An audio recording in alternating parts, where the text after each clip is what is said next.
Hello all, hope you all are well. तो चलिए आज सरफेस एरिया वॉल्यूम्स का एक क्वेश्चन डिस्कस करते हैं। जैसे कि हमने देखा था कि हम क्या कर रहे हैं, धीरे धीरे बेसिक लेवल से थोड़ा डिफिकल्टी लेवल बढ़ाते जा रहे हैं हर एक वीडियो में। तो आज का क्वेश्चन हल्का सा थोड़ा सा एक बिट अप है। तो आइए इसको समझते हैं किस तरीके से इसको सॉल्व करना है। तो क्वेश्चन क्या दिया हुआ है कि what length of tarpaulin 3 metre wide will be required to make a conical tent will be required to make a conical tent of height 8 metre and base radius कितना है 6 मीटर। बेस रेडियस कितना है 6 metre. तो सबसे पहले ध्यान क्या दीजिए कि इसमें हमको क्या मांगा है, मतलब जो टारपोलिन होता है ना, जो प्लास्टिक टाइप मटेरियल होता है, वो टारपोलिन का वो क्या बोल रहा है कि व्हाट लेंथ ऑफ टारपोलिन आपको चाहिए 3 मीटर वाइड, उसका वेट कितना है 3 मीटर। तो आपको लेंथ कितना बड़ा चाहिए, आपको लेंथ कितना बड़ा चाहिए, ये क्वेश्चन में पूछ रहा है। तो हमको क्या निकालना है, लेंथ ऑफ द टारपोलिन। मतलब एक सीधी सादी भाषा में समझे तो मान के चलिए टेंट बनाने के लिए एक सामान चाहिए, और वो सामान जो है वो उसका वेट है 3 मीटर, पूछा है लेंथ कितना है। इसका मतलब एरिया ऑफ द क्लॉथ चाहिए, है ना। तो एरिया ऑफ द क्लॉथ कैसे निकल जाता है, एल इंटू बी। क्या निकलेगा, एल इंटू बी, जिसमें कि आपको क्या क्या निकालना है, एल निकालना है। ठीक है। अब वो बोल रहा है उस टारपोलिन से आप क्या बनाने वाले हो। टारपोलिन से हम बनाने वाले हैं conical tent of height 8 metre and base radius 6 metre. क्या बनाने वाले हैं हम लोग, उससे कोनिकल टेंट बनाने वाले हैं जिसका हाइट हो जाएगा, स्लैंट हाइट नहीं, क्या दिया हुआ है, जिसका हाइट हो जाएगा 8 मीटर। तो हाइट हमको दे दिया 8 मीटर, और फिर बोला है बेस रेडियस कितना हो जाएगा 6 मीटर।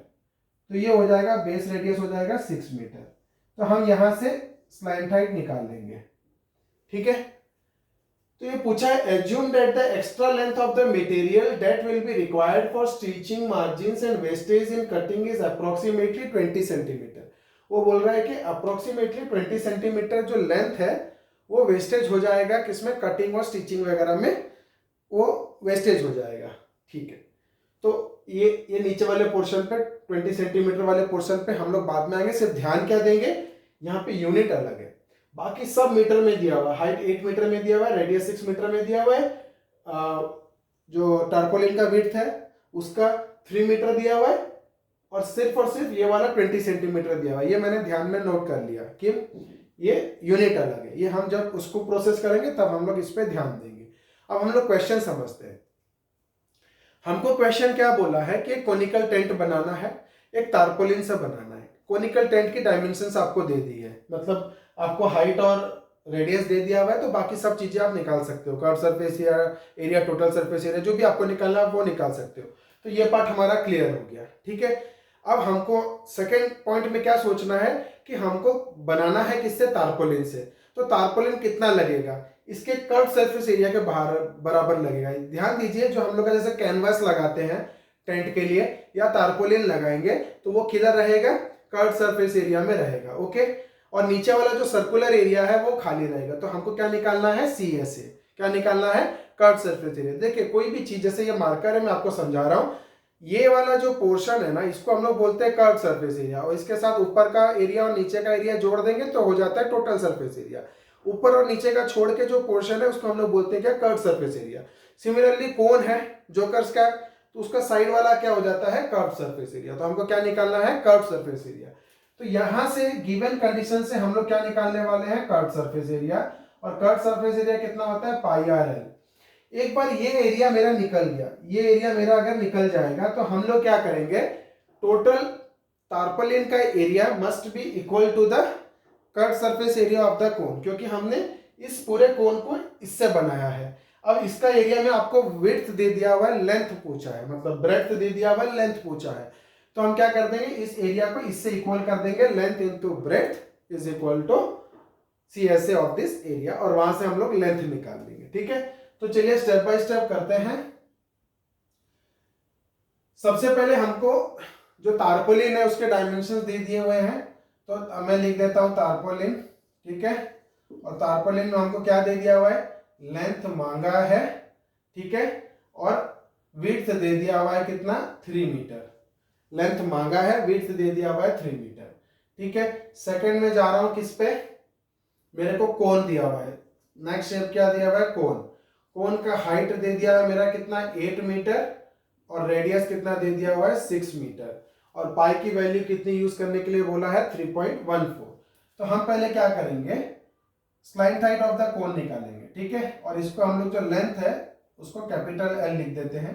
तो स्लाइंट हाइट कितना हो जाएगा R square plus H square, क्योंकि जस्ट ये क्या हो जाता है एक पाइथागोरस थ्योरम जैसा अप्लाई हो जाता है। स्लाइंट हाइट इधर हाइपोटेन्यूज बन के आ जाता है, ये हाइट है ये रेडियस है, तो कितना हो जाता है हाइपोटेन्यूज का square is equal to height square plus radius का स्क्वायर। तो हम लोग वहां से एल जब निकालेंगे तो कितना हो जाएगा under root R square plus H square.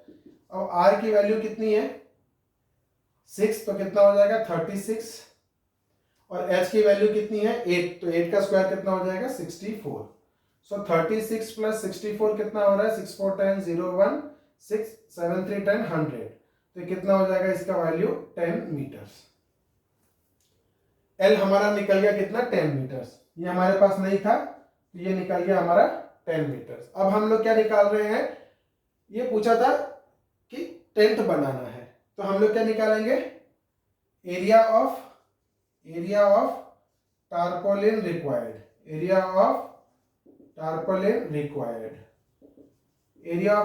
Required कितना हो जाएगा CSA ऑफ कोन, कितना हो जाएगा CSA ऑफ कोन, ठीक है। तो ये कितना हो जाता है देखिए पाई आर एल, तो कितना हो जाएगा 3.14 इंटू रेडियस कितना है हमारा, रेडियस है हमारा 6 और एल कितना निकला मेरा 10, एल कितना निकला मेरा 10। अब देखिए ये जो एरिया ऑफ टारपोलिन रिक्वायर्ड वो इतना था और ये किस में आ जाएगा हमारा मीटर स्क्वायर में, विच इम्प्लाइज ये एरिया ऑफ टारपोलिन का आपको डायमेंशंस दिया हुआ था, क्या वेट कितना था 3 और लेंथ हमारे पास नहीं था, तो लेंथ हम लोग क्या ले रहे हैं कैपिटल एल। तो इसको हम लोग क्या लिख सकते हैं एल इंटू बी, इसी से बना है वो, तो इसका एरिया टारपोलिन का एरिया इज इक्वल टू कितना हो जाएगा 3.14, ये 10 मल्टीप्लाई कर दीजिए इसमें तो एक पॉइंट निकल जाएगा 31.4 इंटू 6 मीटर स्क्वायर। अब यहाँ पे हमको एल नहीं है बी दिया हुआ है, बी की वैल्यू कितनी थी मेरी 3, तो ये 3 हो जाएगा तो कितना हो जाएगा 31.4 इंटू 6, फिर ये 3 और 6 कट जाएगा कितना हो जाएगा 2, तो लेंथ कितना आ रहा है हमारा 31.4 इंटू 2, ठीक है। सो 31.4 इंटू 2 4 जा 8 2 1 जा 2 2 3 जा 6, तो कितना आ रहा है 62.8, कितना आ गया 62.8 मीटर, कितना आ गया हमारा 62.8 मीटर। अब वो बोल रहा है कि assume that the extra length of the material that will be required for the stitching margins and wastage in cutting is approximately 20 centimetre waste हो रहा है हमारा, तो 20 सेंटीमीटर को आप मीटर में कन्वर्ट कर दीजिए तो कितना हो जाएगा 20/100, मतलब ये लेंथ इसमें जोड़ना था क्योंकि स्टिचिंग में चला गया था, वो आपको टेंट बनने के बाद पता नहीं चलेगा, वो स्टिचिंग में छुप गया है, ठीक है। तो वो हमको क्या करना पड़ेगा इसमें ऐड करना पड़ेगा क्योंकि वो भी टारपोलिन से ही निकला है ना, वो भी टारपोलिन से निकला है, तो हम लोग इसको मीटर में सेंटीमीटर में था तो मीटर में कन्वर्ट कर देंगे तो कितना हो जाएगा ये 0.2 मीटर, कितना हो जाएगा 0.2 मीटर। तो टोटल लेंथ कितना हो जाएगा, ठीक है। सो टोटल लेंथ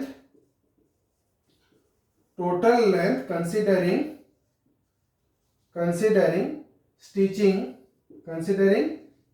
कंसीडर करके करेंगे तो कितना हो जाएगा 62.8 प्लस 0.2, तो कितना हो जाएगा 62.8 plus 20 divided by 100 which is equal to 0.2 आ जाएगा, तो 0.2 ऐड करोगे तो 8 9 10 0 1 63 मीटर्स हो गया हमारा आंसर।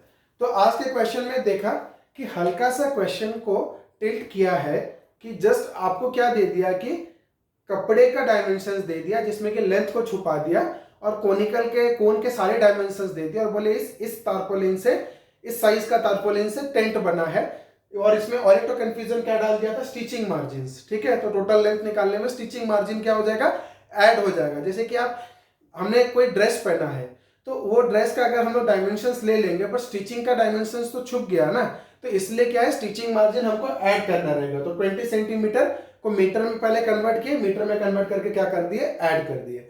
तो आगे की वीडियोस में हम और कुछ इंटरेस्टिंग क्वेश्चंस आपके लिए लेके आएंगे और आपकी अंडरस्टैंडिंग उस पर क्लियर करके देंगे। अभी के लिए इतना ही, बने रहिए मेरे साथ मेरे आगे वीडियोस के लिए। Thank you.